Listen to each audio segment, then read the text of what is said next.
Our expert for this session is Mr. C. Pradeep. Now, I would like to request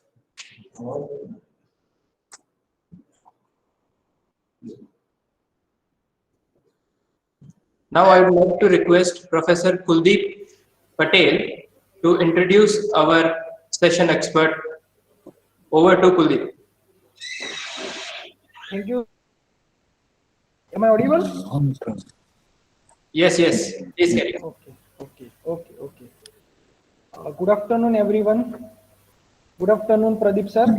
So we are meeting again with the new fresh title, hydrogen mobile alternate fuels. Yeah, thank you for the introduction, Mr. Kuldeep. Yeah, nice meeting you and to do one more session with Adit. Okay. Same here, sir. So all of you, let me introduce Mr. Pradeep Chandrasekharan sir. He is recently working as a General Manager R&D at Force Motors Limited, Pune. Mr. Pradeep Chandrasekharan is working as a General Manager heading Vehicle Integration and Architecture in Research and Development at Force Motors Limited, Pune. Prior to this, he was with Mahindra & Mahindra Limited for 11 years and where he worked as Principal Engineer, Vehicle Integration and Architecture in Product Development at Chennai. In his early career, Mr. Pradeep C has worked with Tata Motors Engineering Research Center, Pune as Engineering Manager for Heavy Commercial Vehicles. He has completed his Bachelor in Mechanical Engineering from Government Engineering College, Salem. He has also completed Master in Automobile Engineering from Madras Institute of Technology from Anna University, Chennai. He did his Master of Management Science from Pune University. He has almost 19 years of total experience in the field of integration, new product development, small commercial vehicle applied to automotive, farm machinery products, and electrification. He has published 10 publication 10 research papers in referred international journals and conference paper in the field of materials, e-mobility, lightweighting materials, and the combustion. He is also owing Six Sigma Black Belt from Mahindra & Mahindra Force Motors and completed courses in project management. He is a management committee member in SA India Southern Section 2018 to 20 and 20 to 22. He was champion of SA India Southern Electric Two-Wheeler Design Competition in 2019. He has completed certification in Vehicle Intensive Program in Simulation and BMS. He is a professional member in Indian Society of Quality. His paper was selected as Best Paper Award in the 18th ANQ 2020 Congress at Korea. He has been a member of the Technical Review Committee, FICITA 2018, CIAT 2019, and ADMMS 2021. He is actively participating in evaluating technical papers from SAE and officiate as judge for several SAE India competitions such as Baha, Supra, and other different technical forms. So with this brief introduction, I would like to welcome Mr. Pradeep Chandrasekharan sir on this faculty development program on alternate fuels. So on behalf of A.D. Patel Institute of Technology, Mr. Pradeep Chandrasekharan, we welcome you for your session on hydrogen mobility, challenges and opportunities. Thank you very much. Professor Bala. Yes, Kuldeep. Okay, okay, okay.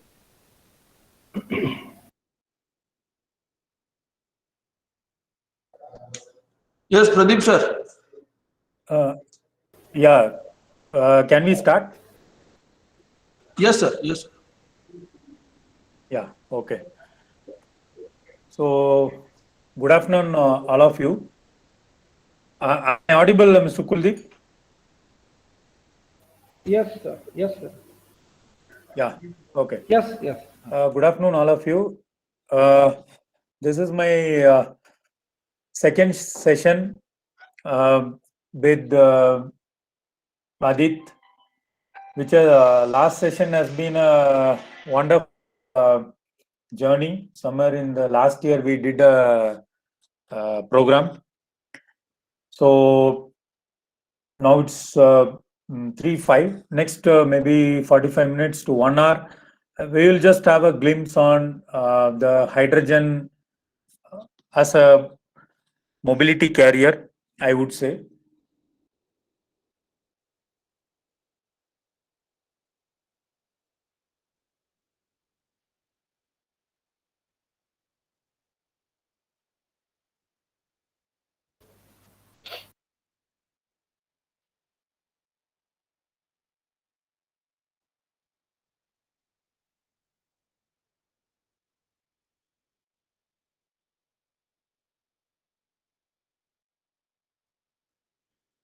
Need to- I want to share the screen. Just a minute. Okay. Screen. How to share the screen?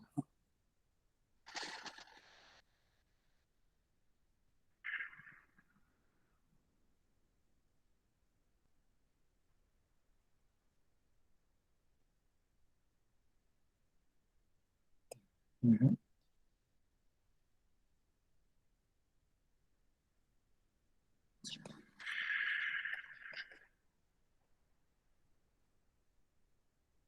This.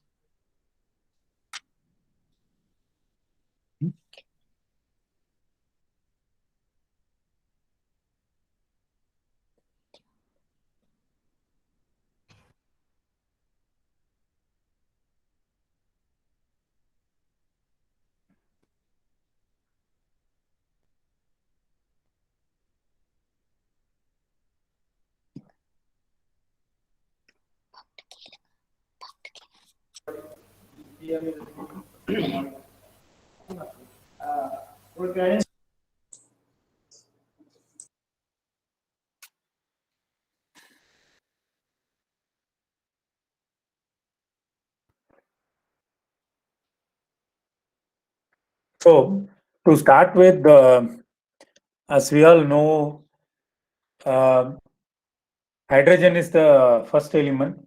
So its atomic weight is 1.0079 in terms of unit for atomic. So what are the challenges as such if you see hydrogen? First is it's flammable. It has very low density. It easily disappears into the air. Since it is a gaseous fuel,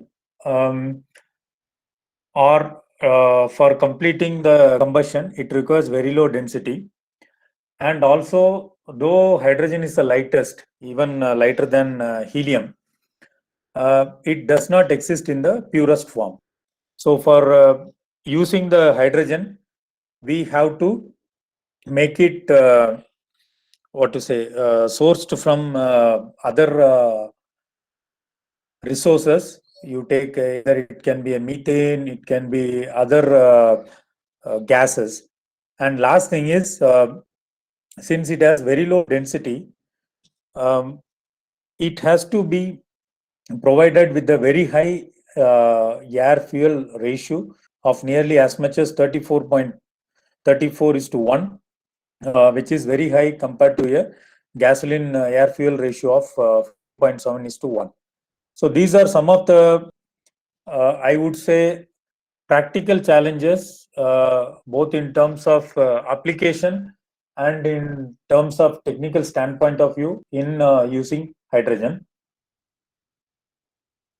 But these are challenges which have been overcome in the developed countries. So if you see the developed countries, there is a project launched, Hydrogen Mobility Europe. It has been launched from 2016, and it is very much acknowledged in Nordic countries. Nordic countries means what? These countries which included in Nordic are Norway, Denmark, Sweden, Finland, and Iceland.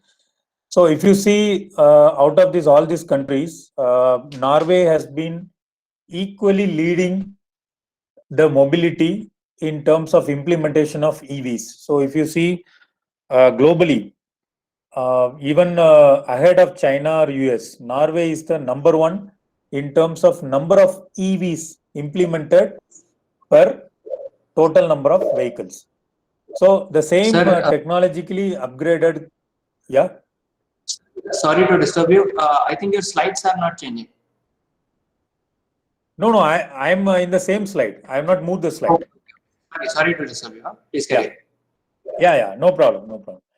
So Hydrogen Mobility Europe, as I told, it was introduced in 2016, and key focus on European and Nordic countries. So Norway, Denmark, Sweden, Finland, and Iceland are the Nordic countries. And as I was repeating that Norway is a pioneer in all e-mobility. So with this progress, the European Union had made a considerable progress. So if you see as on 2020 status, that is 5 years from the date of implementation of this, there have been nearly 30 hydrogen refueling stations across Germany, France, Scandinavia, UK, and other European countries. And also the hydrogen powered vehicles have traveled over 8 million kilometers. So how many vehicles that have been successfully tried out? If you see, there have been 500 hydrogen powered fuel cell vehicles that have been deployed, and they have covered nearly 8 million kilometers. So there is a clear cut business model made available in these countries. So even if you see the distribution of, just a minute.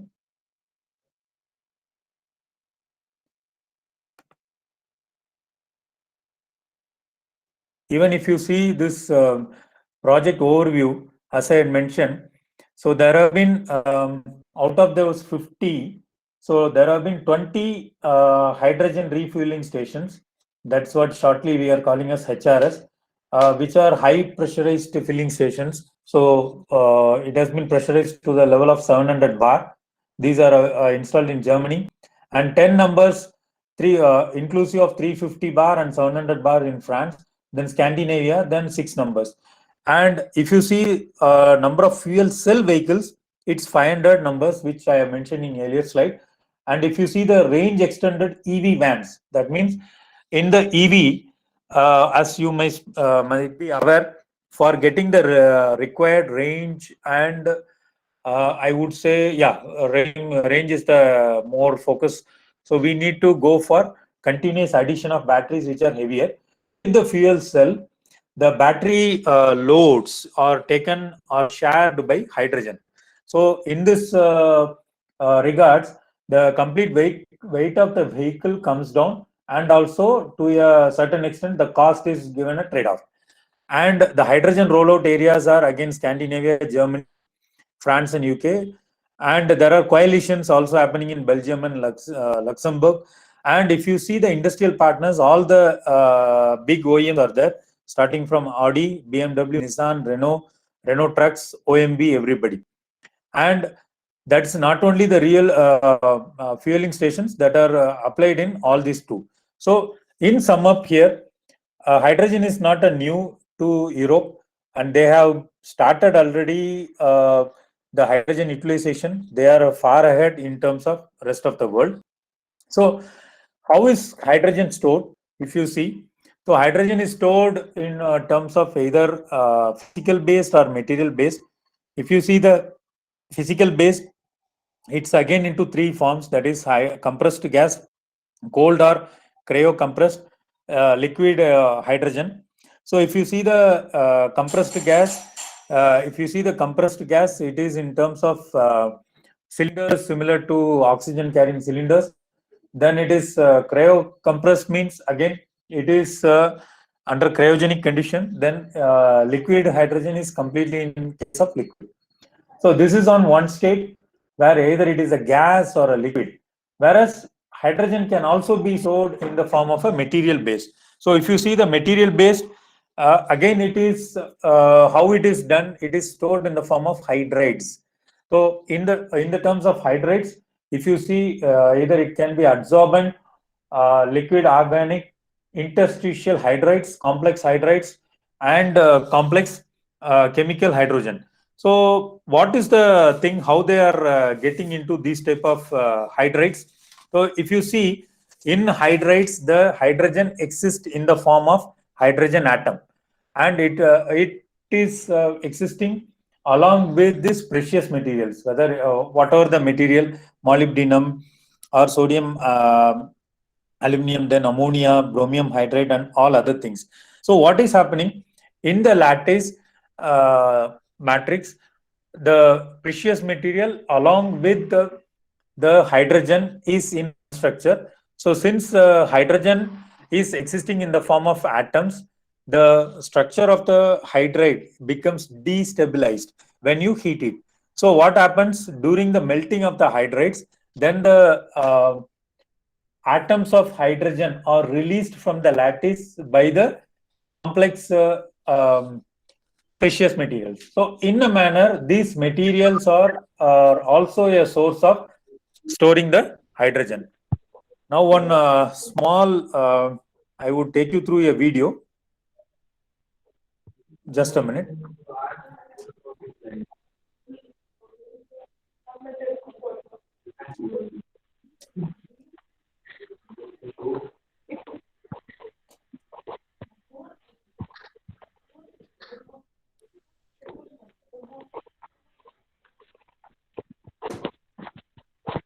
Job की जिम्मेदारी भारी है आमच्या हमारे field से पर timing नहीं speakers बहुत अच्छे मैडम और इनकी पीपीटी उतनी भारी है पर वो दे नहीं रहे मतलब नहीं पहले अटल के इसमें भी किसी ने कुछ मटेरियल नहीं दिया सिर्फ हमारे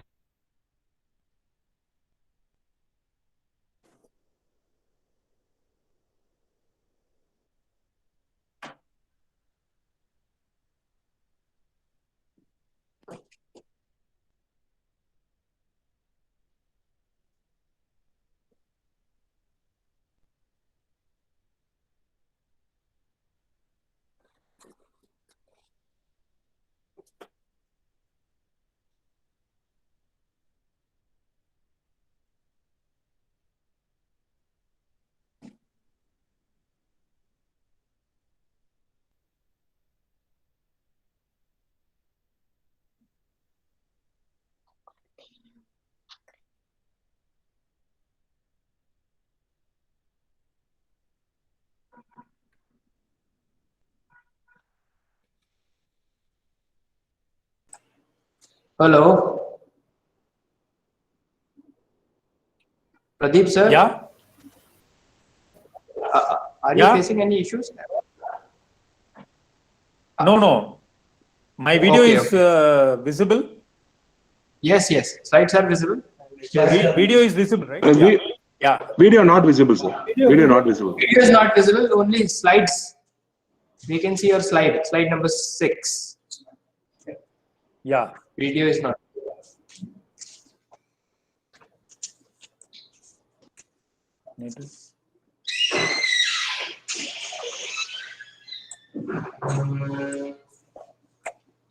Video.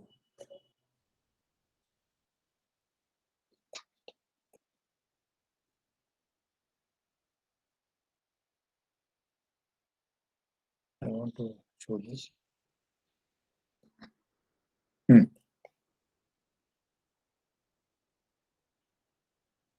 want to show this.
चरण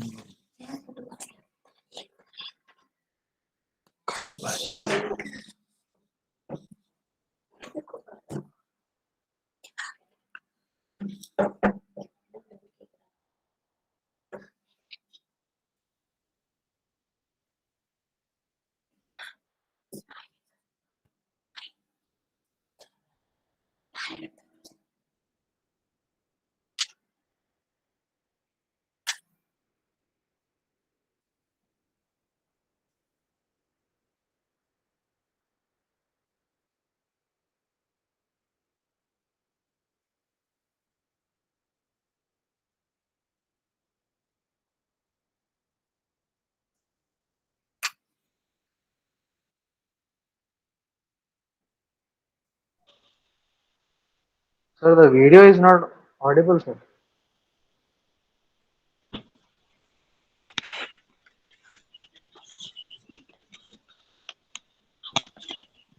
Hello? Hello, sir. You are not audible. Hello?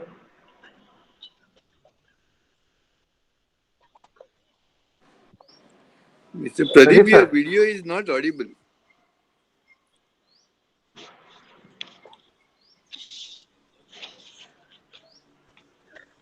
Your video is not audible, Pradeep. Hello, Pradeep sir.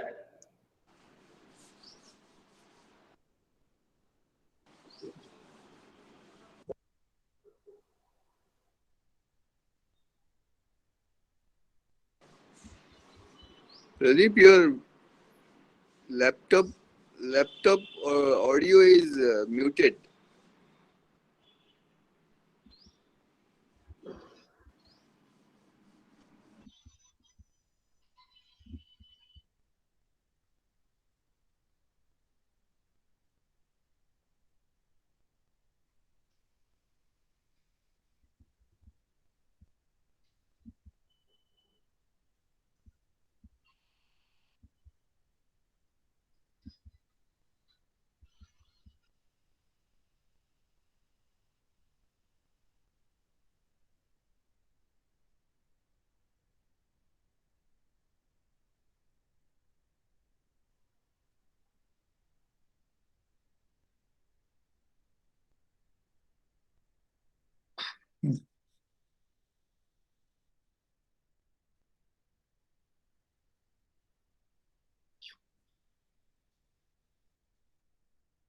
So what is to be shown now?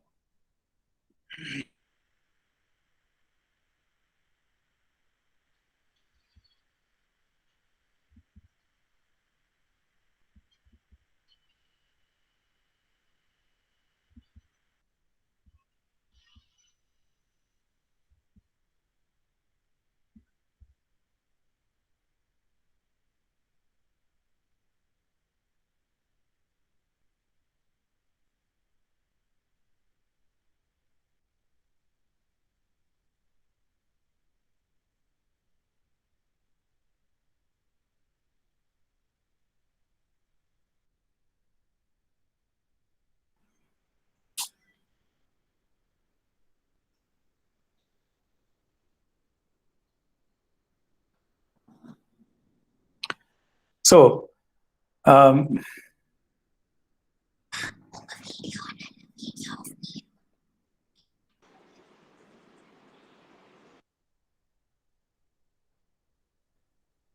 able to see my screen now? Yes, sir. Okay.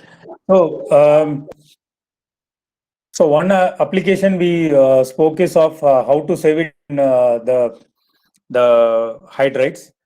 Now we are seeing the other properties of hydrogen. So if you see, there are two ways of classifying the hydrogen density.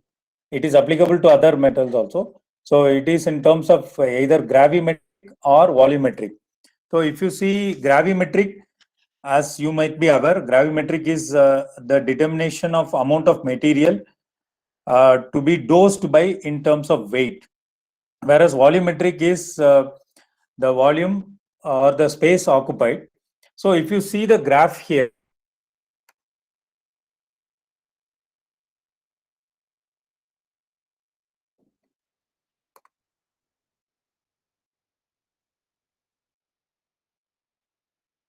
this is the gravimetric density, that is megajoule per kilogram.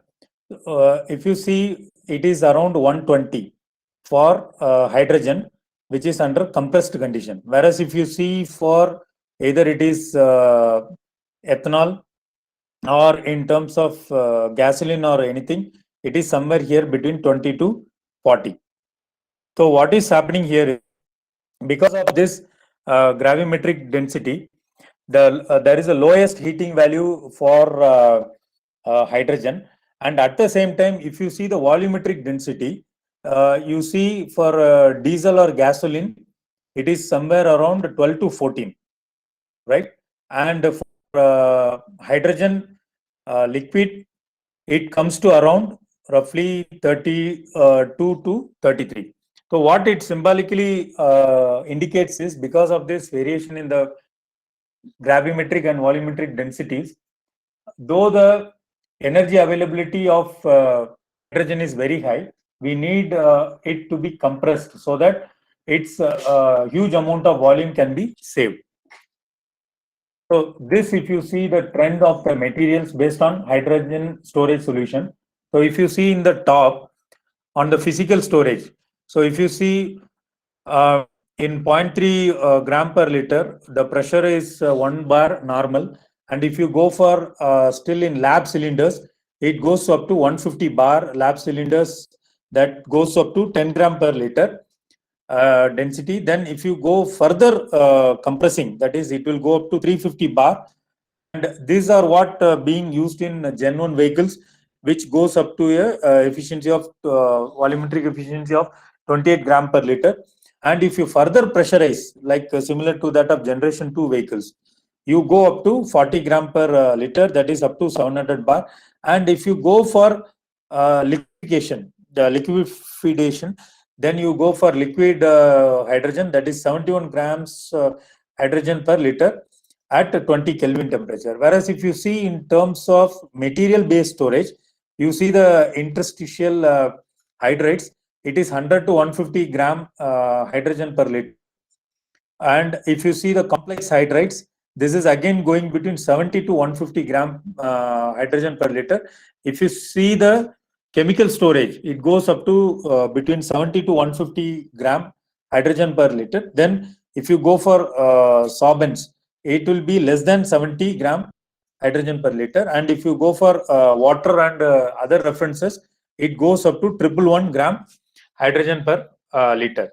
So in short, based on the different physical storage requirements, the pressurized levels are determined, and the material matrix, especially the material storage, are giving better efficiency. That is what coming into picture after we see this slide.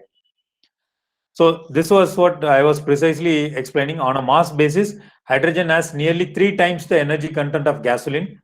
That is, it is 120 megajoule per kilogram for hydrogen versus 44 megajoule per kilogram for gasoline. On a volume basis, however, the situation is reversed. A liquid hydrogen has a density of 8 megajoule per liter, whereas gasoline as 32. So we talked about hydrogen. Now this is talking about three types of hydrogen. What is that? One is gray hydrogen, second is blue hydrogen, third is green hydrogen. If you see the gray hydrogen, it is being synthesized or it is produced as a output or outcome of the refinement of the natural gas. And after you refine the natural gas which is underneath the earth, you get as one of the byproduct the hydrogen. But in that process, the carbon dioxide is not taken back into the system or saved or stored into the earth or beneath. So it is let off into the atmosphere. So we call it as a gray hydrogen, which is a more pollutable hydrogen because it gives all greenhouse gas emissions. Whereas the next level is, we call it as a blue hydrogen. In this case, what is happening? The same refinement process is happening, but in the refinement process, what is happening? During the formation of hydrogen, CO2 is also formed as a other byproduct, but because of the other treatment, maybe a thermal forming or a steam methane forming treatment, this CO2 is captured back and stored. So this type of carbon capture storage technology scooping up into the CO2 leads to formation of blue hydrogen. So we would say that, we can say that blue hydrogen is next level of gray hydrogen, maybe a limited level of pollution, but definitely a better quality with respect to the gray hydrogen. Now the third and the most important is the green hydrogen. So if you see the green hydrogen, basically it is not taken from unearthed from the natural gas. It is basically from the water reverse of the electrolysis process. So if you see that, so in this process, what is happening? The hydrogen is taken as a, or is a subproduct of the electrolysis reverse process, PEM. We are going to see in the next couple of slides. Output or outcome of that is hydrogen and oxygen. So the green hydrogen is the first form. And again, if you see, building of blue hydrogen with the CCS as a trailblazer for large scale of green hydrogen later, including a market creating beyond traditional industrial market. So if you see, the industrial markets were always focusing on this. Now considering all the pollution into consideration and conservation of environment, we are having more focus on the greener side of the hydrogen. That is, and the target is by 2030, it more amount of green hydrogen. Yeah, somebody is talking. Yeah, sir, I think slides are not moving. You are on slide number 7 right now. We can see slide number 7 only. Just a minute. Yes, sir. Now you are able to see the next slide? No, sir. It is still 7.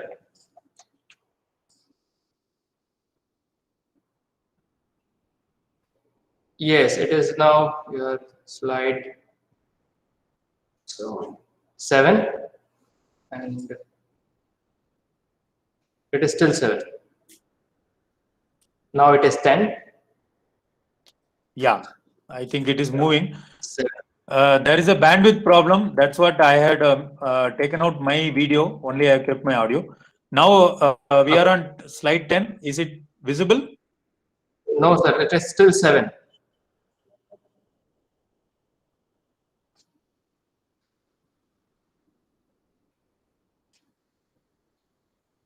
Yes, it is 10 now. Slide number 10. Yeah. Okay. So yeah. Thank you. So as I have been explaining you, maybe since the slide was not visible, again I'm slightly recapping on that. So gray hydrogen, blue hydrogen, and green hydrogen. So if you see the gray hydrogen, it is taken out from the refinement process of natural gas. Only difference is it's highly pollutable because it has a greenhouse gas emission, and there is no control of or measure to preserve the CO2 beneath the earth. Whereas in case of blue hydrogen, we have a process, but of course, because we are taking out from the refinement process, it is again a bit of polluted one. Whereas the green hydrogen is the most refined because it is not taken out from as a byproduct. It is taken out from the electrolysis process of water, where hydrogen is the main product, but oxygen is the byproduct. So this is what the three grades of oxygen which the industry is talking about. Next slide is visible, Mr. Kuldeep. Yes, sir. Yeah.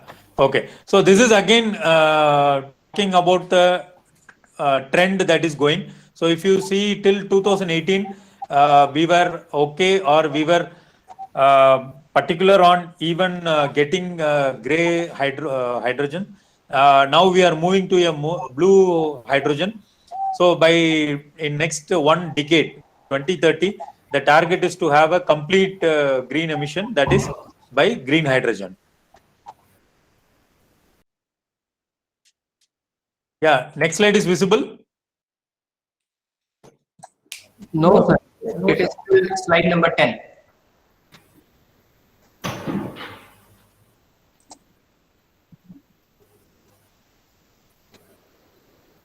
Okay, I would take a break here and show a video on how this mobility is being practiced in the developed countries.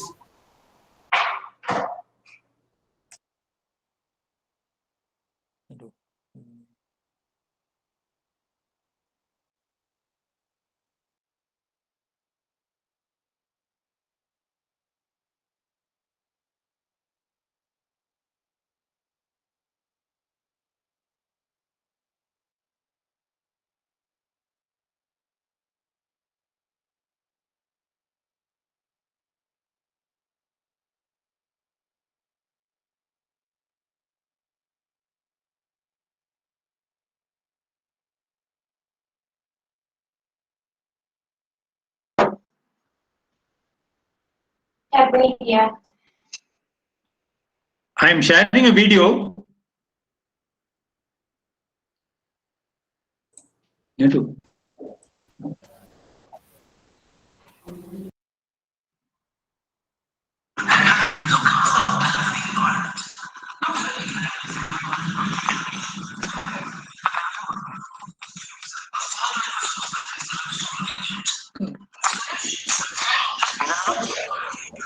Not visible. It is not visible.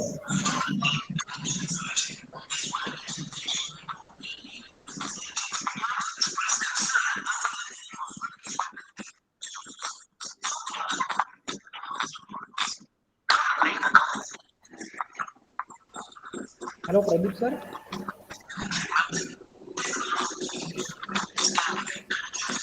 Hello. Video is not visible, sir.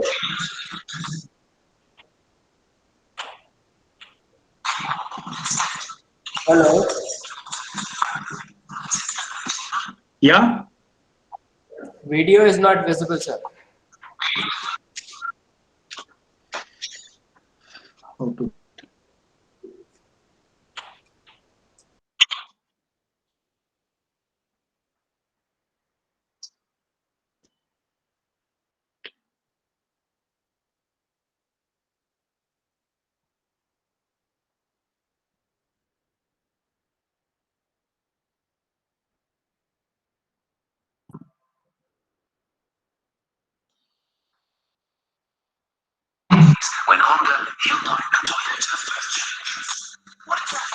Yeah, now video is visible. Yes, sir. Yes, sir, visible. Yeah.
AC powers the electric motor that drives the wheels.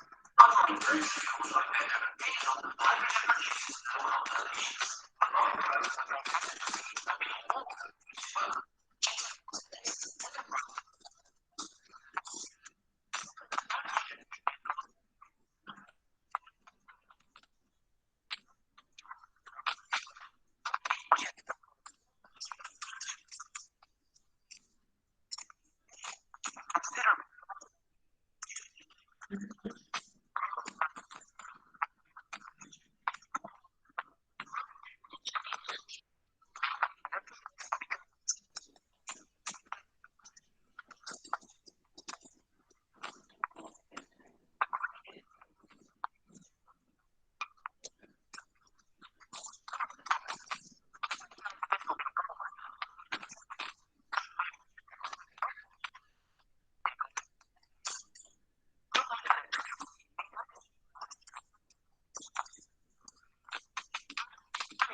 To come back to it.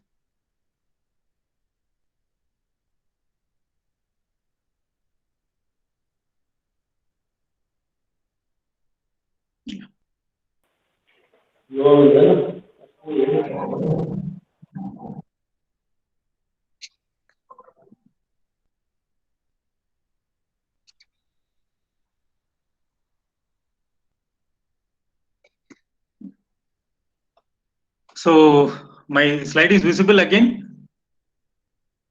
Yes, sir. Yes, sir. Yeah, thank you. Slide number 11 In is this visible. video for last, yeah, thank you, correct.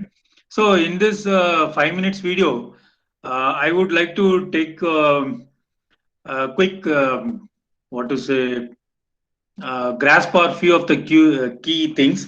One thing, if you would have noticed, that I would say the very key point of hydrogen, they are saying 480 miles or 450 miles and filling time is just 5 minutes.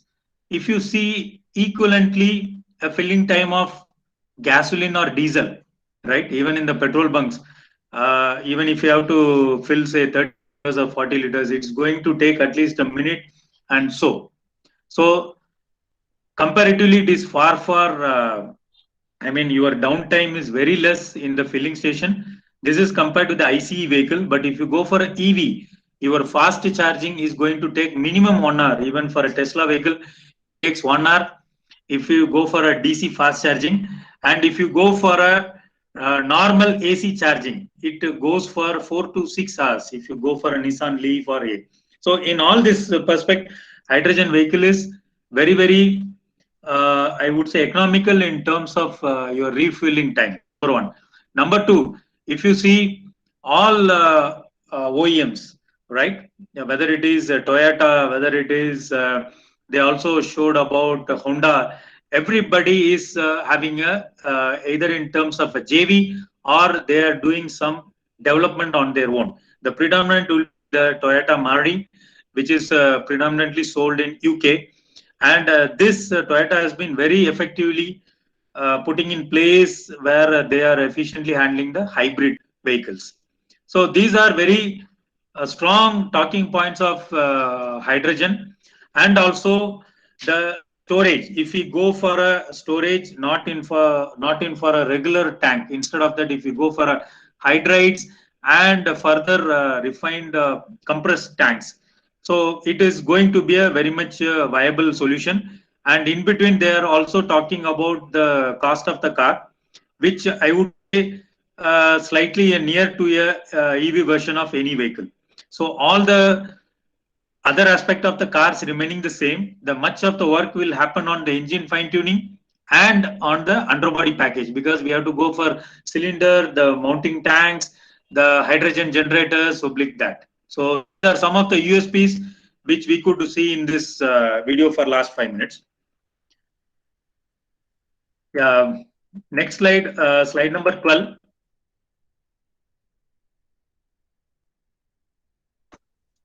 So slide is visible, right? So if you see the transportation of hydrogen, so this is again a schematic talking about how you are able to source a hydrogen. So here again it is a supply of water, then through power control we are using the electrolyzer mechanism, and as we see the main product is hydrogen, which is getting stored in cylinders. It gets transported and finally used, and in terms of byproduct, it is oxygen, which goes for the oxygen usage. So in a way, when we deal with hydrogen, it is completely a pollution free, and it completely comes with all products which are either eco-friendly or again can be used. So this now I am on slide number 13. This is a slide I have taken from Faurecia's Clean Mobility, one of the presentation. So if you see, they are talking here about how will be the subsystems capturing 75% of the full fuel cell system value. So how the value is being, I would say, categorized if you think of a fuel cell system. So number one is the tank subsystem. Number two is the stack. So when you say tank, tank is nothing but how you are handling the fuel. That is the tank. And stack is how you are actually creating or doing that process to produce the hydrogen. So if you see the hydrogen storage system HSS has hydrogen tanks, valves, and other components. So the percentage of in that storage system percentage, the storage system has 70%, and your valve and other piping fixations and other sensors goes to 30%. But in the total value, this accounts for around 40%. You come to the next basket, that is a stack subsystem. So if you see there are bipolar plates, then membrane electrode assembly, end plates, then interface and controls, electronics and supply units. In this also, if you see the cost of membrane, the proton exchange membrane, they call it as PEM, and the catalytic, the platinum. So these are going to be the high cost, that is 80% of that, and the other electrodes and the medium and other things constitute around next 15 to 20%. So if you see, this stack is going to constitute around 35%. And the last is your electrical and electronic parts, and which it talks about some of the control units, maybe diagnostic units and other sensors and units. So it constitutes around 25. So in sum up, what you are trying to see here is out of the 100%, 40% is completely taken by the system for handling the storage. So that is what the cost of the hydrogen to be made to be commercially viable depends more on the handling of the fuel. So I'm moving to the next slide. Slide number 14. So here, if you see slide number 14, we talked about now peripherals, right? Is that sufficient? No. If you see the utilization of hydrogen, hydrogen is utilized in two forms. One is either in the form of a fuel cell, right, where we talked about now it is produced by electrolysis process and other things. The second application is hydrogen itself as a fuel for the engine. So it replaces the regular fuel. So what is the need and what are the other requirements on the engine? So if you see this slide, this is a typical piston and cylinder head and things. So if you see in the traditional liquid gasoline, there is a small quantity of gasoline vapor being injected, and you have the air into the chamber. And if you see, there is a completely fuel mixture and the air mixture going for a complete combination, which will give the combustion. Whereas you see the second case, if you see a gaseous hydrogen pre-mixed, so part of the chamber, because of its voluminous effect, is taken by hydrogen. So what is happening? The effective volume of air is completely reduced in terms of the total ratio mixture. And the percentage energy efficiency is also reduced. That is, if you see the first one, if you are at 100%, it is only now 85%. So how should we compensate? So instead of doing this, we have to pump in more amount of fuel and considerably additional air. That is the reason we are saying air fuel mixture is going to be increased. So we are further increasing this. And if you see further, if you want to increase, you go for a high pressure gaseous hydrogen. So if you go for a high pressure gaseous hydrogen, obviously to handle this complete volumetric unit, you need to have more space. That means your cylinder and other sizes will go on. So these are some of the practical difficulties in handling the hydrogen as a fuel in case of a traditional gasoline engine.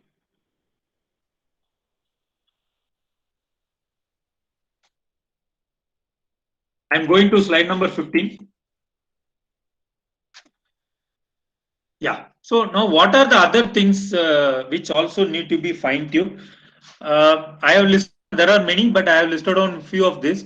So the first thing is the most effective one is the effective means of controlling the pre-ignition and knock, so that this gives a best efficiency with hydrogen as used, especially in terms of redesigning the combustion chamber and the cooling system.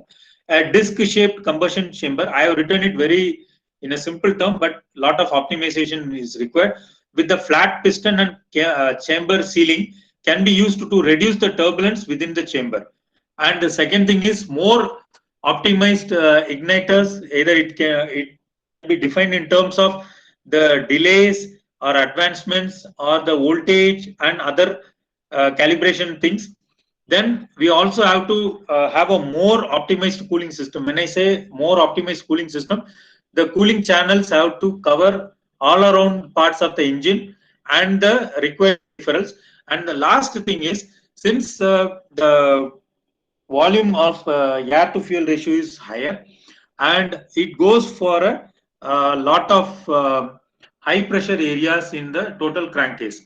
So considering this, there should be a proper ventilation of the crankcase with pressure relief system in place.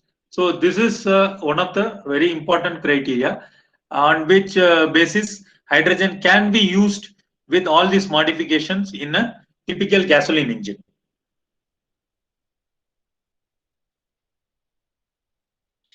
Moving to slide number 16. So this slide gives you the fuel cell electrical market.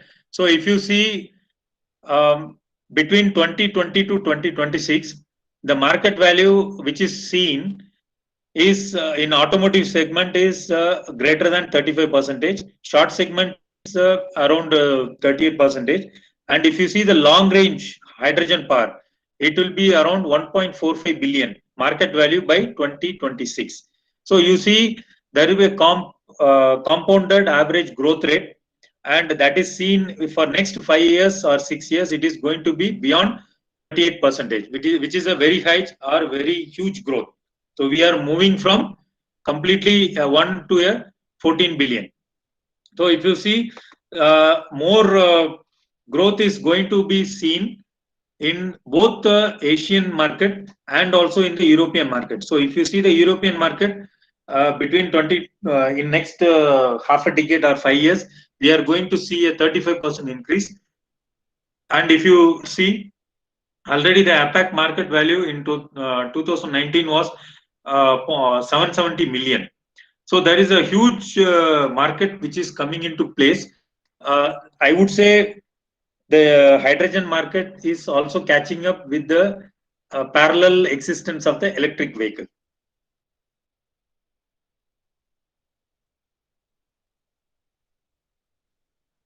I'm moving to slide number 17.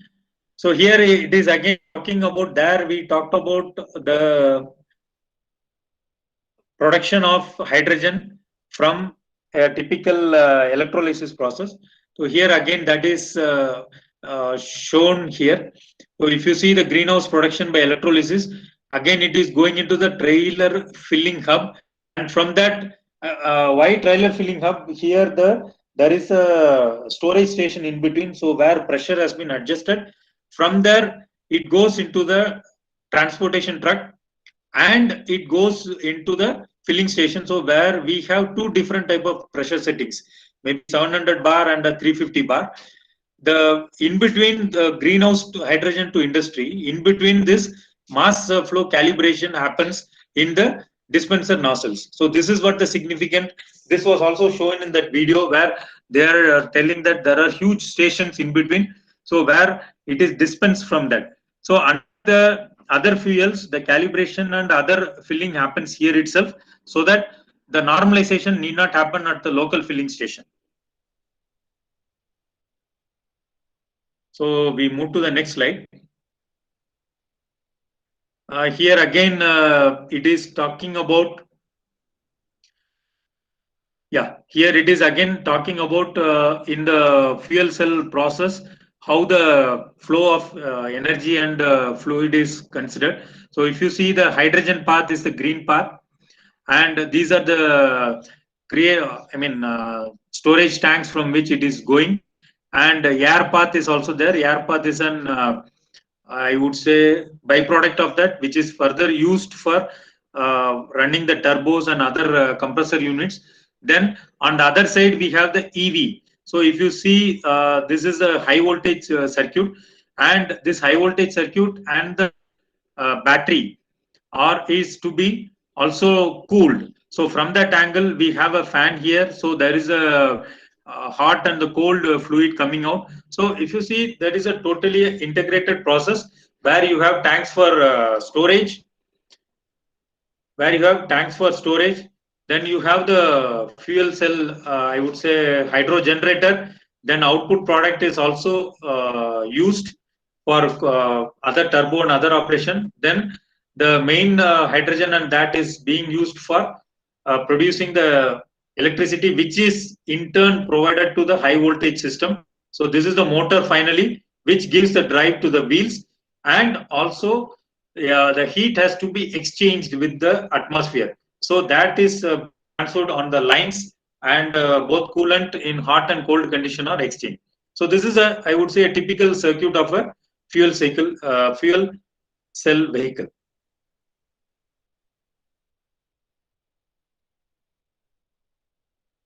So I'm skipping few slides. Now I have come to slide number 21.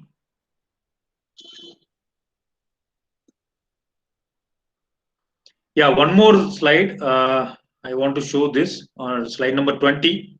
Yeah, so we have seen that we are using electrolysis process, and the power for the electrolysis process is provided from the existing energy. But we can further improve the efficiency of the system. How? We go for renewable sources. So if you see here, there is a renewable source where this electrolyzer is getting the power from the wind turbine. If you see, this is a typical thing of Vestas. It is having 2 megawatt full load per hectare, and from that the power is being given to the electrolyzer. From the electrolyzer, the hydrogen is being generated, compressed to a level of 900 bar, and it is stored. And from the storage station, it is being delivered to the car. So if you see the fuel cell Mercedes B220, it is being run with the hydrogen, which is pressurized at 700 bar. So it is completely an ecosystem. Energy goes in and energy comes out, and also the turbine gives the power in two sources. One is to the electrolyzer unit and the other thing, and on another thing, whatever the excess it has, it gives to the electric grid through the smart integration process, integrated grid process. So next slide. So summing up all these things, what are the advantages of the hydrogen cars? We practically saw it was giving us around 300 plus miles. Of course, these numbers will differ based on different type of operations, city traffic, the type of driving, etc. But on an average, we can say that it is 300 miles and above. As we saw, the fueling time of hydrogen is 5 to 10 minutes, which is very, very economical, and the turnaround time for you and the downturn time for you will be very less. And on a very broader comparison, as I told, based on the gravimetric and volumetric efficiency, 1 kg of hydrogen stores literally 2 times more energy than 1 kg of lithium ion battery. So you can understand, and this is one of the reasons why fuel cell vehicles are becoming more popular, especially in the heavy trucks and high duty buses, especially in Europe and other countries, because of the reason that if you want to get more miles in terms of range, then you cannot keep carrying more batteries, whether it is on the roof or on the underbody. So the best way is to have hydrogen and use it in the fuel cell vehicle, so that it gives and drives the motor. So these are the huge benefits of hydrogen source. Now I am going to slide number 22. Yeah. So I talked about the process of electrolyzer. So here it is nothing but a circuit which is being demonstrated. PEM stands for the membrane, which is the divider between the two electrodes. If you see what during the process of hydrogen formation, just a minute. Yeah.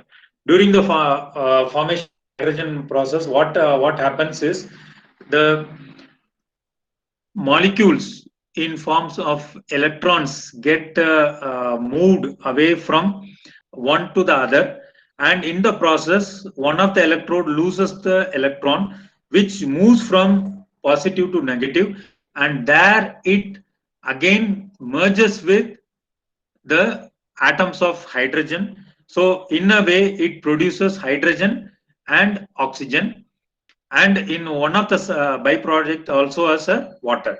So in this process it is a continuous thing which is happening, and that's what if you are seeing there is an anode, there is a cathode.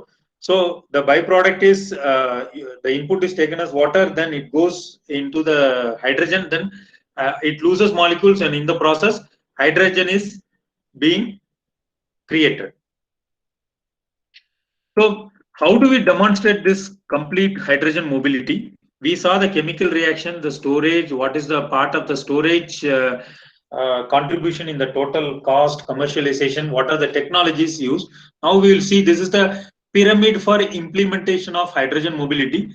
If you see the bottommost part of the pyramid, what it is the base research and development on this different aspects. As I told, production, storage, underlining, transportation, delivery, application, including development of materials, processes, and components. So this forms the base.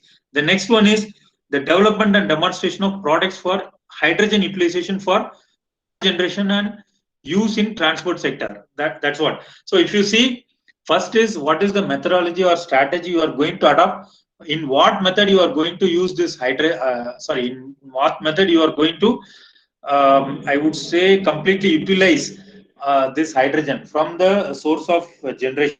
Second thing is in what way you are going to deploy this, either you are going to use it as a regular IC engine or you are going to use as a fuel cell.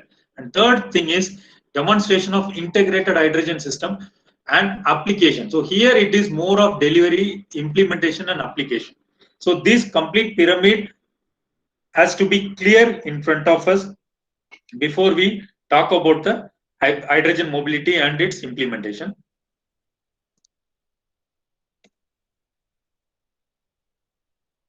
So I talked about many things about the hydrogen in the developed countries. Are we doing anything in India? Yes, there is a lot of phenomenal development, research, and things are happening. And I would say we should take pride in telling that our major OEMs like Tata's, Mahindra, they have been doing considerable work, including Ashok Leyland and now even KPIT. These people are doing extensive research and programs with the oil companies. For example, Tata Motors and IOCL did a big development on hydrogen fuel cell bus in 2018. They have been successful running in few of the markets as testing and development. And if you see Mahindra in 2012 have developed High Alpha. So if you see this product High Alpha, so this was developed under a joint project by United Nations Industrial Development Organization, then International Center for Hydrogen Technologies, then Mahindra and IIT Delhi with the support of Ministry of New and Renewable Energy. In 2012, when this vehicle was displayed and showcased in 11th Auto Expo, Dr. Pawan Goenka, then President of Automotive and Farm Sector, Mahindra and Mahindra, unveiled that and had gave some figures on that. So during that time, it was estimated that the customer had to pay rupees 250 per kg hydrogen in three-wheeler segment.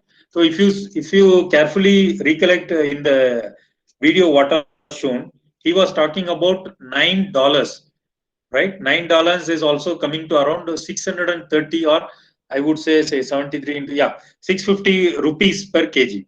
So 10 years down the line, and with the prices all increase. So this forecast 10 years before and now what's happening is really a appreciable thing. And that time this vehicle was projected to have a cost of around 25 to 30,000 more compared to a equivalent CNG variant. At that point of time, if I remember correctly, the cost of a CNG three-wheeler Alpha S was coming out around 2 lakh without taxes. So you can imagine. So what these things are telling you is hydrogen is not invincible. It has been tried out in earlier. Now with the proper focus and proper thrust on that, we can still make it happen. And that is what industry has been pushing. So now recently you would have seen in papers, Economic Times and other things. Last year, there was a vehicle, I would say a 5-seater sedan, in which this fuel cell vehicle was demonstrated. This was a joint project between NCL, that is National Chemical Laboratory Pune, Central Electrochemical Research Institute Sikri, Karaikudi, and IOP category of the New Millennium Indian Technology Leadership. We call it as NMIT-LI scheme. They all partnered along with KPIT for the development of automotive grade PEM fuel cell technology.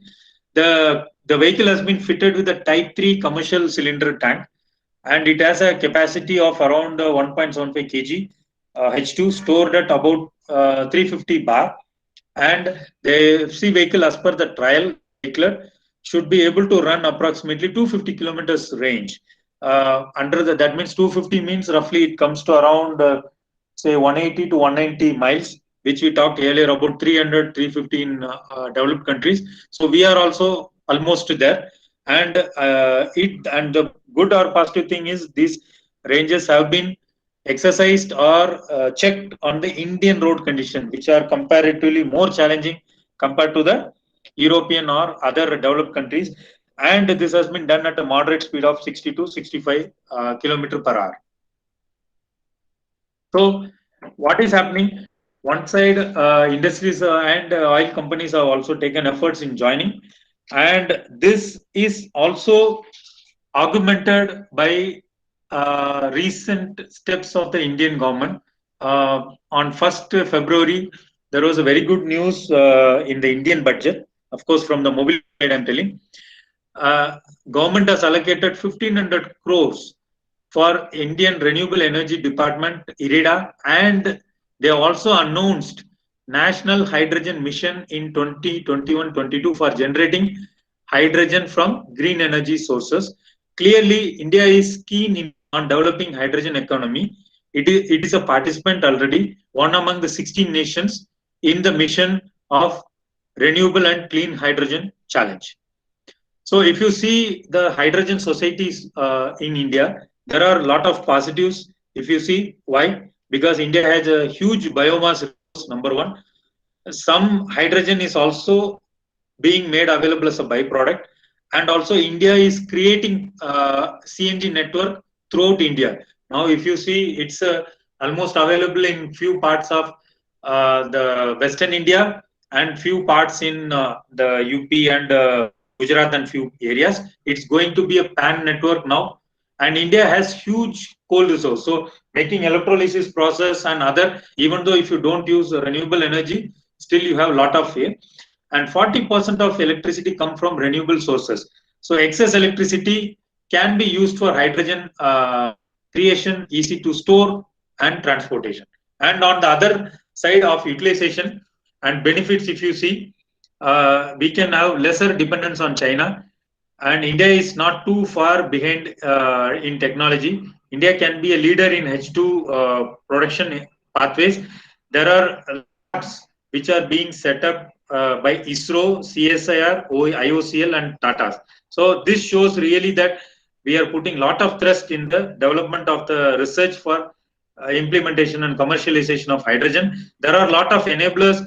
If you see carbon dioxide free renewable livestock during agricultural and forestry residual garbage and sewage sled, then lot of fossil fuel gases available, then CO2 free renewables, then transportation can be done for long term and distance, especially liquefied hydrogen can be by sea through cargoes or underground lane pipelines, then storage alloys and high pressure chambers.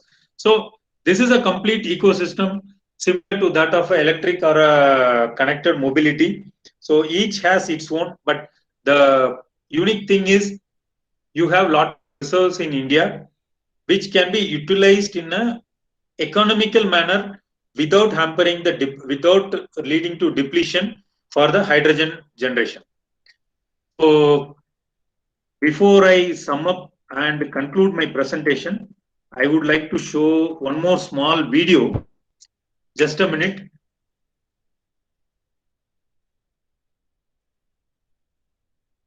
I want to show one video.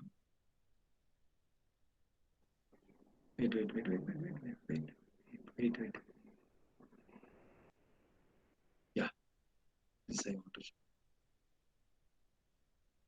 Oh. Stop. Yeah.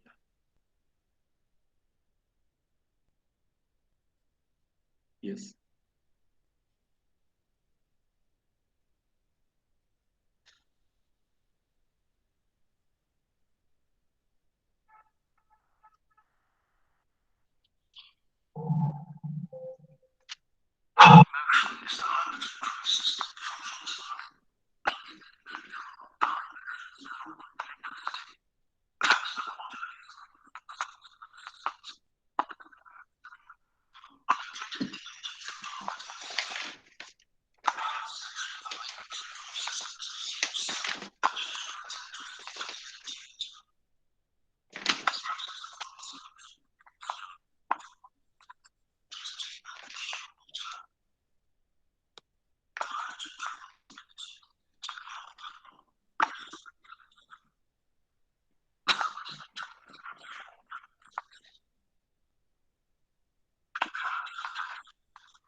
So if you last couple of years, the e-mobility has been ruling the world. Now we also need to acknowledge the fact that high motion, that is hydrogen mobility, is also coming as a parallel thing, where it is also an enabler for e-mobility. We need to understand that fact. Maybe hydrogen may not be the only driver, but yes, it is an enabler. Like if you see, for EV to be efficient, now we are saying 60 to 70% of the cost of EV from the battery. Yes, battery prices are coming down, no doubt on that, but the problem is availability of the raw materials for making battery, which is only deciding the cost. In case because of the political crisis or the social barrier or anything, if India doesn't get enough sources for making, or if it is going out of the limit, then in that case, hydrogen can be thought of as an alternate. So that will be a very big enabler. Thank you.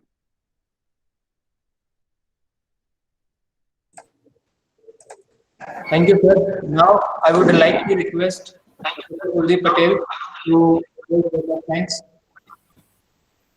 Kuldeep sir, over to you. Yeah. Thank you, Bala sir. Thank you, Pradeep sir. You have actually enlightened us on various topics of hydrogen mobility, their challenges and the opportunities. You have actually discussed many more pertinent points on hydrogen mobility, its supply from generating place to the vehicle filling stations. You have also discussed the various components compatibility for the vehicle along with the system development. Their combustion chamber volumetric efficiency, regarding the various design constitution, various design appropriate changes required for if hydrogen used vehicle need to be applied on the system. Fuel cell electric vehicles, their market sustainability and the increase. So eventually I can only say the informative session you had given on the topic of hydrogen mobility, challenges and its opportunities. So on behalf of ADIT and Automobile Engineering Department, I propose my vote of thanks, sincere vote of thanks to the Pradeep Chandrasekharan sir for enlightening us on different viewpoints for the hydrogen mobility vehicles. Thank you very much sir for having you on the FDP titled and thank you very much sir. Yeah, I have few words. I would like to thank management of ADIT and also Atal mission, where there is a technical learning, and all the faculty members who have been patiently listening to the session. And I would also like to extend my sincere thank to head of the department and Dr. Sudhir Gupte sir, who has always been motivation. And in the last 1 year, apart from COVID, I have traveled across to the college in 2 sessions, and it has been always a motivation, especially being an automobile engineer. So one thing we need to, all of you has to keep it in mind. We need to be updated, whether this is what we practice in industry, because the technology always keeps rolling very fast ahead of us. Maybe 5 years down the line, nobody would have even thought of I would say, what it means to be having a connected car or connected car or an autonomous car. But today, we are seeing already a level 2 autonomous cars in Indian roads. So same is the here. Hydrogen has been on and off, I would say. But really speaking, there is a huge potential. And if we drive hydrogen as a generator with a lot of mobility aspect, definitely I am saying 5 years down the line, hydrogen is going to be a big source for mobility as a fuel, not only as a single fuel, but also as an enabler for EV. So we have a lot of scope, research, and a lot of, I would say, hidden things in this fuel, which can definitely be utilized. And I can be reached for any type of support or any knowledge clarification. Thank you. Thank you, Pradeep. Thank you. Yeah. Thank you, Pradeep. Yeah, thank you, sir. Thank you. Thank you. Yeah, thank you.